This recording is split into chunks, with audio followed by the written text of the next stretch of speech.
okuweereza wamu okuweereza Katonda wa Isirayiri. Kati ng'ali mu kibiina, kabaka afuga, kabaka aweereza Katonda naye ono nnabbi bali mu kintabuli. Kati ekintabuli ekyo kireeta okwonoona, kireeta okujeema.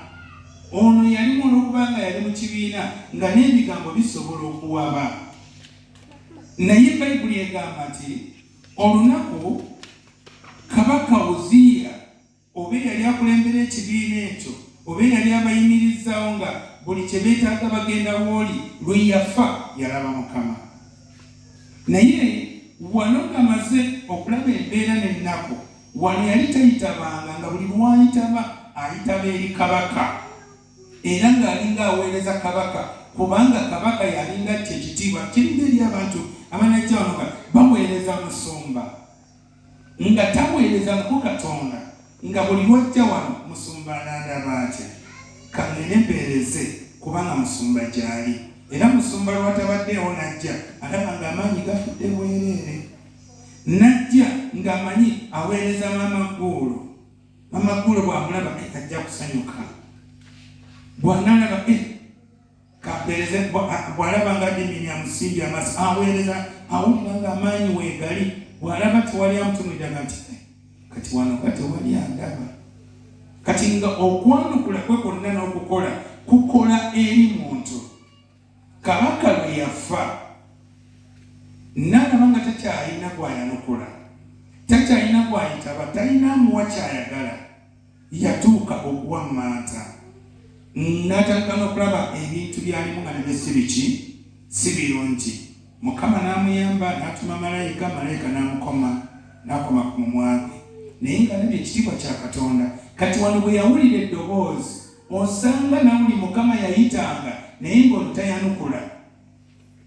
Mukama ani anampeereza, ani anategeka obutebe, katiisaawo teri ayanukula. Ayisa ate ani anakola kino, tewali wandi anasiimula kyaki nga tewali eddoboozi toliwulira, kubanga gwe ekibiina kyo kikoma ku kimu. Tujja gundi wali tugenda kuzina amazina tutendereze, otendereza mu kibiina, naye nga Mukama akujja mu kibiina ekyo eky'okuzina amazina akugamba nti kati njagala ogenda otegekera obutebe buli. Naye gwe buli kiseera owulira kibiina, kubanga ekibiina kizina amaki lwe kirivaawo bakulembera n'owulira embeera, oliwulira nti owaaye wali weetaaga okulima, oba obutebe buli bwetaaga, oba kwayeeye kwetaaga. Ekiseera ekyo omusajja ono yali aweereza emyaka egiri mu 15 naye nga tayitabanga, era nga ne Mukama tamumanyi timuweerezaawo.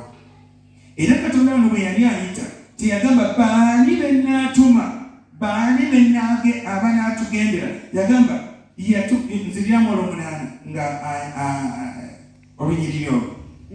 Nempulira eddoboozi lya Mukama nga lyogera nti n'atumaani era n'atugendera ani. Kati omusajja ono yali mu kibiina, essaawa eyo kwe kwesowolayo. Luli abadde aweereza ng'amanyi aweereza, naye kati awulira omuntu gw'agamba aweereza alaajana. N'atumaani, oyinza okwesingana nga tubeera wano mu kibiina, naye nga Katonda alina gw'atuma. N'atumaani abantu b'e Kasozi bano beetaagamu kino, naye olw'okuba buli kiseera tukolera mu kibiina, amatu gaffe gazirikiddwawo. Oluganda lutuula, amatu gaffe gazirikiddwawo. Mukama ayinza okuba akugamba nti twetaagayo omuzindaalo, naye nga toguliga gundi tagira, gundi ng'alina ssente gwe naazikuwanga zimala muzindaalo. Naye Katonda muzibu, Katonda ng'anaakuyimusa akutuma ekintu ate n'akuwa ssente nga zeezo ogenda okuzitunulira nga zimala muzindaalo, ate nga yakiteeka ku mutima gwo nti tutaagala nno omuzindaalo omulala. Ogenda okulaba ng'ozifunye, ate bw'ozifuna nga bw'ogulako omuzindaalo tezisikola ki? Katonda nno bw'ati bw'agezesa. Naye abooza n'atumaani, ono omusajja kwe kuwulira eddoboozi olwayanukula. Obuweereza bwa Isaaya butandikira wano.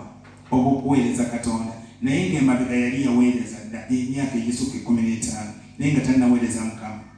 Naye wandiba ng'oli mu maaso ga Mukama olowooza oweereza naye nga Katonda takumanyi, kubanga buli kyokola okikolera mu bantu, okikola lwa kibiina, okikola lwa kusanyusa gundi gy'otasinyusi. Waliwo omuntu omu Katonda yamutwala mu kifo walako mu kyalo naye nga mututteyo lwa nsonga lwatunuulira kkanisa ng'alaba ne ssente ze tezigendamu, nga ye buli lwaweereza ssente azisindika wala kyokka nga Mukama yamuteeka ku kitundu olw'ensonga.